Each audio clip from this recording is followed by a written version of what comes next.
Allez, donc on va voir maintenant dans un second temps comment modéliser et résoudre des problèmes d'optimisation avec la dérivation. Donc f désigne une fonction définie et dérivable sur un intervalle i et a un nombre réel qui appartient à cet intervalle i. Première définition, la notion de maximum et de minimum que vous connaissez déjà normalement, donc c'est plus du rappel. Le nombre réel m est le maximum de la fonction f sur cet intervalle si pour tout nombre réel x, f de x est inférieur ou égal à grand M. Et s'il existe un nombre réel u de i tel que f de u égale m, c'est-à-dire que, alors on dit alors que le maximum grand M de f sur i est atteint en u, c'est-à-dire que le maximum, qu'est-ce que c'est? Toutes les autres valeurs de la fonction lui sont inférieures, et il est atteint au moins une fois par la fonction.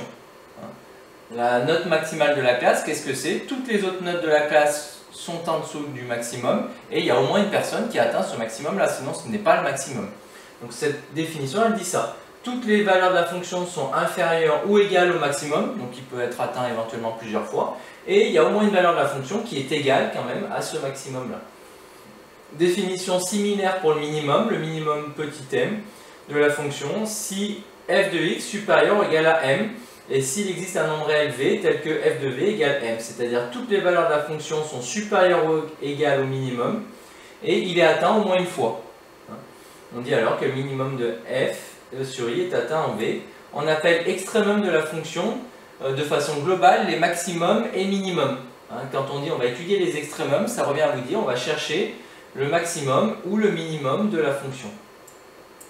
Exemple 2, la courbe ci-contre, c'est la représentation graphique d'une fonction définie entre moins 2 et 5.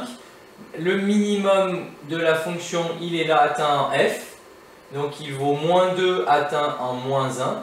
Le maximum de la fonction, il est ici, atteint en g, donc il vaut 3, atteint en x égale 2. Ne confondez pas là où il est atteint, c'est l'abscisse, et sa valeur, c'est son ordonnée. Et par ailleurs, faites attention aux minimums locaux. Là, par exemple, en h, on a un minimum local, mais on n'a pas un minimum global. Le minimum global, c'est la valeur la plus basse de la fonction sur son domaine de définition. Là, minimum local, parce que si on se restreignait autour de h, alors ça deviendrait le minimum. Mais sur le domaine de définition, ce n'est pas le minimum de la fonction, il y a des valeurs plus basses atteintes en f. Donc voilà, ça c'est pas trop dur. On dit que le nombre réel alpha est un extrémum local de la fonction f sur i s'il existe un intervalle ouvert inclus dans i tel que alpha soit un extrémum de f sur cet intervalle i, un intervalle ouvert j inclus dans i tel que alpha soit un extrémum de f sur j. Donc c'est ce que je viens de vous expliquer. Minimum global, c'est la valeur la plus basse de la fonction sur tout son domaine de définition. Minimum local, ici ça serait le point h, c'est que si je me restreins autour de ce point, si je crée un intervalle ouvert autour de ce point, alors ça devient un extrémum, ça devient le minimum. Donc en reprenant l'exemple 2, le nombre réel moins 1, c'est un minimum local de la fonction, car moins 1 c'est le minimum de la fonction si par exemple je me mets entre 3 et 5. Si j'étudie la fonction que entre 3 et 5, moins 1 serait son minimum. Mais du coup, sur l'intervalle qui va de moins 2 à 5, moins 1, c'est dit un minimum local. Local, c'est-à-dire autour de cette valeur-là, autour de l'abscisse 4. On distingue ici un minimum local de f sur un intervalle inclus dans i du minimum global. Minimum local, c'est que dans une zone restreinte, que dans un intervalle restreint autour de ce minimum. Minimum global, c'est surtout l'intervalle. Si le nombre a n'est pas une borne de l'intervalle i et si la fonction f admet un extrémum local en a sur i, alors f' de a est égal à 0. Ce théorème fournit une condition nécessaire pour l'existence d'un extrémum d'une fonction dérivable sur un intervalle i. C'est-à-dire que pour qu'il y ait un extrémum, il faut au moins que la dérivée s'annule. Mais on va voir que la réciproque de ce théorème est fausse. C'est-à-dire qu'il ne suffit pas que la dérivée s'annule pour qu'il y ait un extrémum. Contre-exemple, justement, la fonction cube, donc f de x égale x au cube, vous avez sa courbe représentative ici, c'est un contre-exemple. Pourquoi? Sa dérivée, la dérivée de x au cube, c'est 3x carré. 3x carré, ça s'annule. 3x carré égale 0, ça fait x carré égale 0, ça s'annule en x égale 0. Pour autant, vous le voyez bien sur la courbe, en 0, c'est pas un extrémum. C'est ni un minimum, ni un maximum. Donc en 0, la dérivée s'annule, pourtant, c'est pas un extrémum. C'est-à-dire que pour qu'il y ait un extrémum, il faut que la dérivée s'annule, mais ça ne suffit pas. Pourquoi ça ne suffit pas? Parce qu'en fait, la dérivée ici, 3x carré, quel est son signe? Elle est positive. 3x carré, c'est positif, je multiplie par 3, ça reste positif. Donc c'est-à-dire que la fonction cube, ça, on retrouve le fait qu'elle soit croissante. Vu que sa dérivée est positive, on a vu dans la première partie du cours, dérivée positive, ça signifie que j'ai une fonction croissante. Il y a juste le fait qu'elle s'annule en 0, si vous voulez, il y a une mini-pause dans la croissance.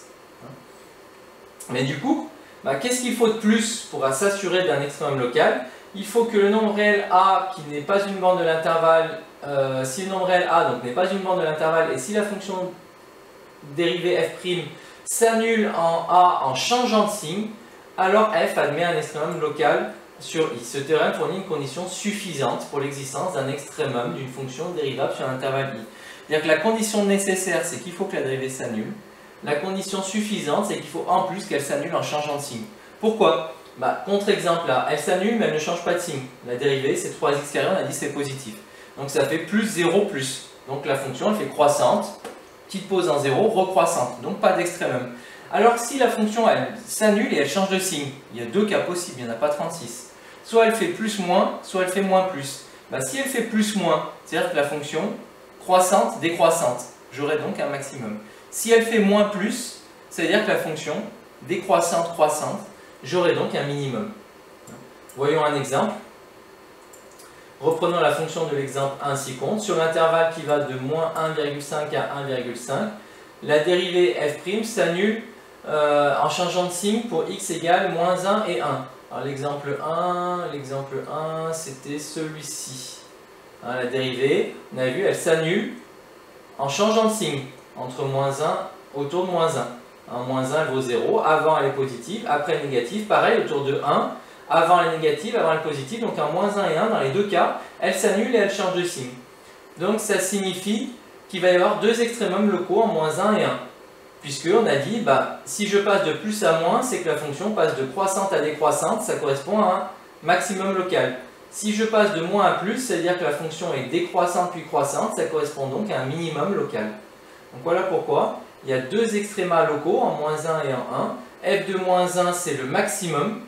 Il vaut 2, donc 2 est le maximum de la fonction atteint en moins 1, alors que f de 1 c'est le minimum, il vaut moins 2, donc moins 2 est le minimum de la fonction atteint en 1. Donc là en fait finalement il n'y a pas grand chose de nouveau, c'est de la logique. Quand on va étudier les variations d'une fonction, vous l'avez vu de toute façon, quand je fais mon tableau de variation, ça va se construire tout seul.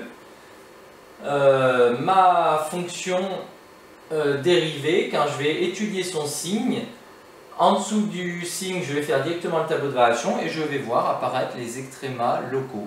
Et je vais pouvoir déterminer leur valeur, ce qui va en général être le plus intéressant, je vous l'ai déjà dit, quand on étudie une fonction.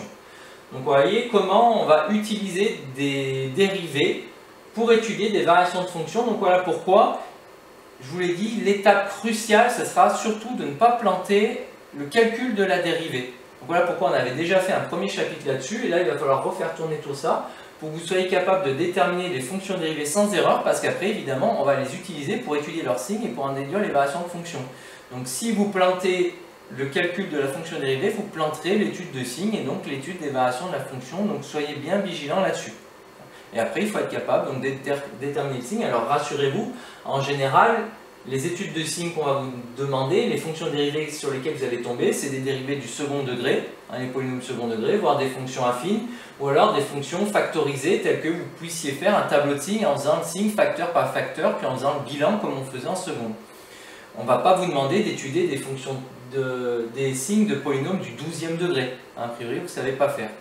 Rassurez-vous, on rajoute des difficultés supplémentaires, mais on va vous poser des fonctions dont la dérivée, dont le signe de la dérivée sera étudiable.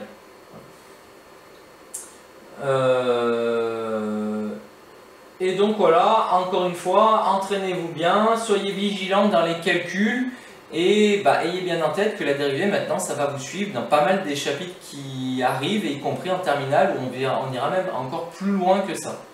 Bon courage!